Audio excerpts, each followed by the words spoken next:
नमस्कार दोस्तों, स्वागत है एक बार फिर से चैनल में। दोस्तों, अगर आप भी आईजीएसटी का इनपुट सीजीएसटी और एचजीएसटी में गलती से ले लिए हैं और सोच रहे हैं फिर अब क्या करना चाहिए आपको, किस तरह इसका करेक्शन आप करें, तो आज के इस वीडियो में मैं आपको बताऊंगा प्रॉपर जेन्युइन तरीका जिससे आप ये गलती सुधार पाएंगे सही तरीके से अपने रिटर्न के थ्रू। बस वीडियो को अंत तक देखिएगा ताकि ये चीज़ आपको अच्छी तरह से समझ में आ सके, क्योंकि ये कॉमन मिस्टेक्स है, काफ़ी सारे लोग करते हैं और इसको लेकर काफ़ी कन्फ्यूजन होता है कि इसका करेक्शन कैसे कर सकते हैं, इसको सही हम लोग कैसे कर सकते हैं। बिना किसी देरी के वीडियो में आगे बढ़ते हैं। लाइक शेयर कर दीजिएगा, चैनल को सब्सक्राइब करके बेल आइकन कॉल पर सेट कर लीजिए। तो फ्रेंड, जैसे मान लीजिए आपने इंटर स्टेट कोई ट्रांजेक्शन किया है और इंटर स्टेट ट्रांजेक्शन करने के बाद आपका जो इंटर स्टेट ट्रांजेक्शन जब होता है तो उसमें आईजीएसटी इन्वॉल्व होता है। अब आईजीएसटी इन्वॉल्व होता है और जिसे आपको बुक्स ऑफ अकाउंट में इनपुट में आईजीएसटी में आपको उसके बुक करना पड़ता है और उसका क्रेडिट लेते हैं। लेकिन मान लीजिए इंटर स्टेट आपने कोई ट्रांजेक्शन किया है, लेकिन गलती से आपने अपने अकाउंट्स में उसका एंट्री जो है इंटर स्टेट समझ के, यानी कि सीजीएसटी और एचजीएसटी में कर दिया है। सीजीएसटी और एचजीएसटी करके आपने उसका इनपुट ले लिया है और उसी के हिसाब से आपने उसको रिटर्न में भी, अपना जीएसटी का रिटर्न में भी उसको डाल दिया है। अब सवाल ये है कि इसको आप कैसे ठीक करेंगे। देखिए, सबसे पहला बात तो आईजीएसटी का जो इंटर स्टेट हम लोग ट्रांजेक्शन करते हैं आईजीएसटी का, जिसमें हम लोग आईजीएसटी एलिजिबिलिटी लेने का, लेकिन गलती से अगर आपके बुक्स ऑफ अकाउंट के किसी के गलती के कारण सीजीएसटी एचजीएसटी हो गया है तो आप उसे सही कर सकते हैं। उसका करेक्शन जो है प्रॉपर तरीके से आप कर सकते हैं। क्या तरीका है, चलिए भी सबसे पहले आपको जो काम करना है वो आपको ये काम करना है कि आप पहले उसे आइडेंटिफाई करिए। पहले आपको उसको आइडेंटिफाई करना है। क्या करना है, आपका जो जीएसटीआर बुक्स में आता है, देखिए 2A या फिर 2B, 2A या 2B अपने बुक्स जिसके थ्रू आप अपना इनपुट चेक करते हैं, वहाँ पे पहले आप उसे चेक करिए कि वहाँ पे आपका क्या आ रहा है, आईजीएसटी आ रहा है या फिर सीजीएसटी एचजीएसटी आ रहा है। दोनों में से क्या है, आप पहले उसे अपने इनपुट के जो आपका रिफ्लेक्शन आता है 2A या 2B में उसे चेक करिए। अभी करेंटली 2B के हिसाब से आपको रिटर्न देना होता है।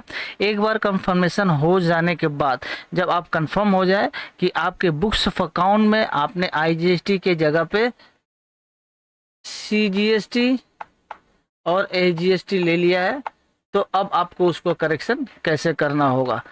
तो देखिए, जैसे आपको पता है कि जीएसटीआर 3B जब हम लोग फाइल करते हैं वहाँ पे एक टेबल आता है, टेबल 4। टेबल 4 क्या चीज़ का है, जिसमें हम लोग आईजीएसटी लेते हैं और सीजीएसटी सबका इनपुट टोटल करके लेते हैं। एक्चुअली ये होता है एलिजिबल जो इनपुट हम लोग का होता है उसके लिए टेबल होता है, जिसमें हमें जितना भी एलिजिबल होता है पूरे पीरियड का हम लोग इनपुट टैक्स लेते हैं। तो पहला काम आपको जो करना है वो करना है कि आपने क्या किया है, आईजीएसटी का इनपुट लिया है सीजीएसटी और एचजीएसटी में। तो आपने सीजीएसटी एचजीएसटी लिया है वो गलत है, इसको आपको हटाना होगा। तो ये वाला चीज़ जो है आपको रिवर्स करना होगा सीजीएसटी और एचजीएसटी से। और जो सही इनपुट है आपका, यानी कि आईजीएसटी वाला ये वाला इनपुट जो है, इसको आपको क्लेम करना होगा। तो इसको रिवर्स करने के लिए आपको 3B में रिवर्स वाला जगह पे दिखाना होगा। कहाँ पे दिखाते हैं हम लोग, टेबल 4 के आप अगर देखिएगा यहाँ पे बी होता है आईटीसी रिवर्सल का, बी वाले में 2 में, यानी कि 4 का टेबल 4 का बी में बी का 2, ये वाला जो टेबल होता है यहाँ पे आपको दिखाना होता है अदर्स वाले में। ये चीज क्या होता है, जो अदर्स आता है यानी कि सेक्शन 17 और सेक्शन 43 के अलावा जो रिवर्सल होता है उसको हम लोग 4B के 2 में, अदरवाइज 4B के 1 में सारा जाता है। तो ये अदर्स वाला में आएगा क्योंकि ये 75 का ब्लॉकेज नहीं है, सेक्शन 43 42 का कोई रिवर्सल नहीं है। तो ये 4B का 2 में हमें इसे रिवर्सल करना होगा। कौन सा, तो सीजीएसटी एचजीएसटी वाला पोर्शन। ठीक है, मान लीजिए एग्जांपल के लिए 10,000 रुपया का आईजीएसटी था, जिसे आपने गलती से क्या ले लिया, 500 सीजीएसटी 500 एचजीएसटी, 500 क्या सीजीएसटी और 500 एचजीएसटी, इसे आपने ले लिया। ठीक है, ये गलती आपको करना क्या है, ये वाला चीज़ करना है। तो 500 जो है आपको यहाँ पे रिवर्स कर देना होगा, ये वाला जगह पे। ठीक है, ये वाला यहाँ पे 3 जगह पे करना, आईजीएसटी में नहीं, 500 यहाँ पे, 500 यहाँ पे आपको रिवर्स कर देना होगा। तो रिवर्स करने से क्या हो जाएगा, नलीफाई हो जाएगा आपका जो ऑलरेडी लिया हुआ है।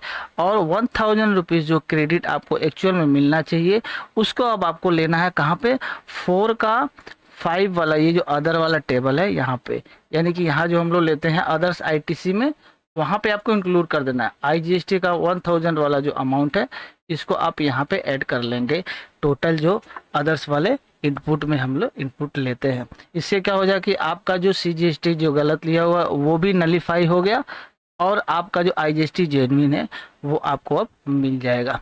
तो ये तरीका है, आप अपने जो गलती किया हुआ है सीजीएसटी एजीएसटी ले लिया है आईजीएसटी के इनपुट को, इस तरह से आप कर सकते हैं।